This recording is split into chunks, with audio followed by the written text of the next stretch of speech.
Date थे उमर असलम अवान साहब NA87 से तशरीफ़ लाए थे और हमने फ़ाइल की थी पटिशन कि जो फॉर्म 45 के मुताबिक तैयार हुए तो उसमें हमारी 37,000 से ज़्यादा लीड से हम लोग कामयाब हुए हैं, उमर असलम अवान साहब। लेकिन वो चेंज हुआ रिज़ल्ट और चेंज होकर तो हरा दिया गया उनको और 8,000 से ज़्यादा का फ़र्क डाल दिया गया कि 8,000 से ज़्यादा के फ़र्क से उन्होंने लूज़ कर लिया इलेक्शन। तो आज यही आर्ग्यूमेंट्स मेन काउंसिल ने जब आर्ग्यू किया तो उन्होंने यही वहाँ फरमाया और बताया है कि अगर उनका हिसाब जो उन्होंने दिया है अपने फॉर्म 48 में, जिसको कंसोलिडेटेड रिज़ल्ट कहते हैं, उसको मान लिया जाए तो कई पोलिंग स्टेशंस पे अगर अगर 100 वोट थे तो वहाँ पर 117 कास्ट हो गए उनके रिज़ल्ट के मुताबिक। जबकि जो रिज़ल्ट हमने दिया हुआ उसमें ये है कि 50% कास्ट हुए हैं वोट, 60% कास्ट हुए हैं।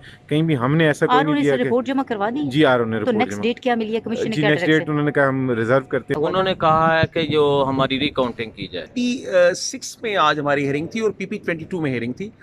दोनों मैटर्स एडजर्न हो गए हैं। PP22 में जो हमारे दूसरे काउंसिल हैं उन्होंने ये रिक्वेस्ट किया कि उनके पास हमारी पिटिशन की कॉपी नहीं है और he wanted to place is written reply, तो अपना जवाब देने के लिए उन्होंने वक्त लिया है। PP6 में कुछ इसमें फॉर्म 45 मजीद कोर्ट ने लगाने के लिए कहा है फाइल में। जो फॉर्म 45 तमाम को तरतीब में लगा के तो फॉर्म 45 पे आर्गूमेंट्स होने हैं और दोनों की डेट्स हो गई 27 ऑफ दिस मंथ। तो ये प्रोसीडिंग्स हैं और RO की रिपोर्ट भी आई हुई थी लेकिन RO नहीं था और इसमें डायरेक्शन थी कोर्ट की कि हम RO को अप्रोच करें फॉर रिकाउंटिंग। हमने RO से मिलने की बेहद कोशिशें की लेकिन RO साहब हमें नहीं मिले, तो ये ग्रीवियंस भी हमने कमीशन के सामने कन्वे की है। कौन सा बेंच सुन रहा था सर? बेंच 2 में ये पिटीशन थी PP6 की जैनुल आबदीन साहब की और बेंच 1 में पिटीशन थी PP22 की निसार अहमद साहब की तलगंग से। ये सारी आज की प्रोसीडिंग थी। डेट थे उन्होंने मौक़िफ़ इख्तियार किया हुआ था कि हमारी जो रिकाउंटिंग है वो की जाए। तो ऑलरेडी वो उधर RO साहब के पास टोबा टेक्सिंग में उन्होंने एप्लीकेशन दी थी और उधर उनकी एप्लीकेशन जो है एक्सेप्ट हुई थी और यही हमने जो रिकाउंटिंग हो गई थी तो उधर उन्होंने फिर एप्लीकेशन दे के अपनी रिकाउंटिंग जो है तो इधर भी एप्लीकेशन तो इसमें आपकी ये पहली समाअत थी या दूसरी?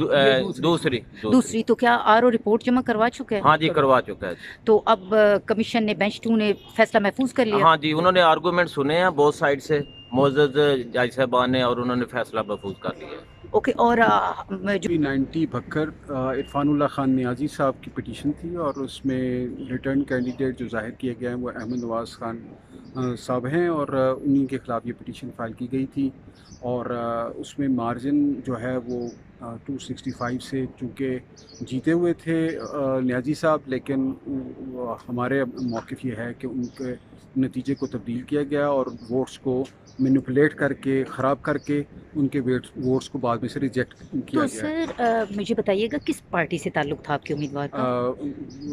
वो पाकिस्तान तहरीक इंसाफ उनके सपोर्टेड कैंडिडेट थे और अपने हल्के से वो इलेक्शन जीते हैं लेकिन उनको मैनिपुलेट करके हराया फॉर्म 47 के मुताबिक हरा जी फॉर्म 47 में जो जीते हैं, फॉर्म 47 में जीते हैं, उसको फॉर्म 47 को ही दोबारा जारी करके नया जारी करके 47 में हराया गया है। तो सर कौन सा बेंच आपका केस सुन रहा था? बेंच 2 में। और क्या कमीशन ने क्या फर्दर ऑर्डर्स किए? कमीशन ने RO से रिपोर्ट तलब कर ली है क्योंकि हमारा एलिगेशन ये है और हमारा प्रेयर भी यही है कि ये बैलेट पेपर्स को मैनिपुलेट किया गया है और हमारे वोटों को रिजेक्ट करने के लिए 27 ऑफ दिस मंथ।